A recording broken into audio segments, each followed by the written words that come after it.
रात के अंधेरे में जब शहर की आवाजें धीमी हो जाती हैं, तब कुछ कहानियां जन्म लेती हैं। आज मैं आपको एक ऐसी ही कहानी सुनाने जा रहा हूं जो आपकी नींद उड़ा देगी। डिटेक्टिव अर्जुन मेहता को लगता था कि वो हर तरह का केस देख चुका है। 20 साल की सर्विस में उसने हत्या से लेकर अपहरण तक सब कुछ हैंडल किया था, लेकिन जब उसे मिला ये केस तो उसकी दुनिया हिल गई। पुराने विक्टोरियन हवेली में 3 लोग मरे मिले थे। कोई निशान नहीं, कोई स्ट्रगल के साइंस नहीं, बस तीनों के चेहरे पर एक अजीब सी मुस्कान थी, जैसे वे किसी खुशी की बात सुनकर मरे हों। अर्जुन ने जब हवेली में कदम रखा तो हवा में एक अजीब सी खुशबू थी, मिट्टी और फूलों की मिली जुली गंध, लेकिन कुछ और भी था, कुछ ऐसा जो उसकी रीढ़ की हड्डी में सहरन भेज रहा था। दीवारों पर पुराने पोर्ट्रेट्स लटक रहे थे, हर तस्वीर में लोगों की आंखें उसका पीछा कर रही थीं।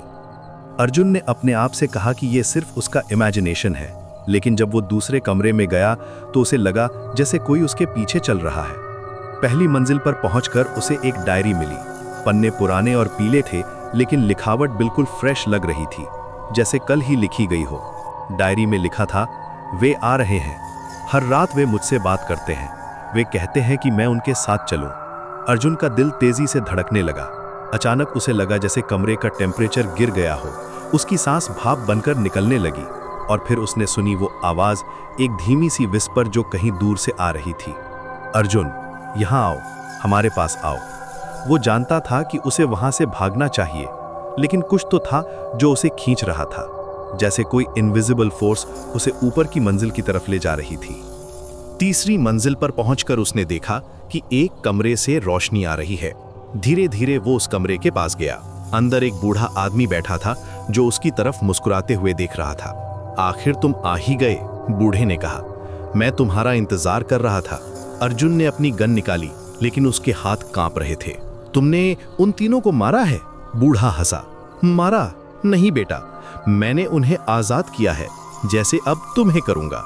अचानक कमरे की सारी रोशनी बुझ गई।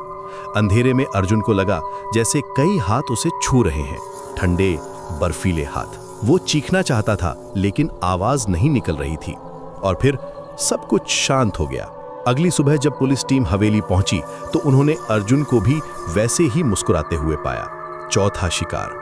लेकिन सबसे डरावनी बात यह थी कि उसकी डायरी में लिखा था, अब मैं समझ गया हूं, यहां कोई मर्डर नहीं हुआ, यहां तो सिर्फ इनविटेशन थी एक दूसरी दुनिया की। कहानी यही खत्म होती है, लेकिन सवाल यह है कि क्या वाकई में ये सिर्फ एक कहानी है, या कहीं ना कहीं आज भी वो हवेली किसी का इंतजार कर रही है।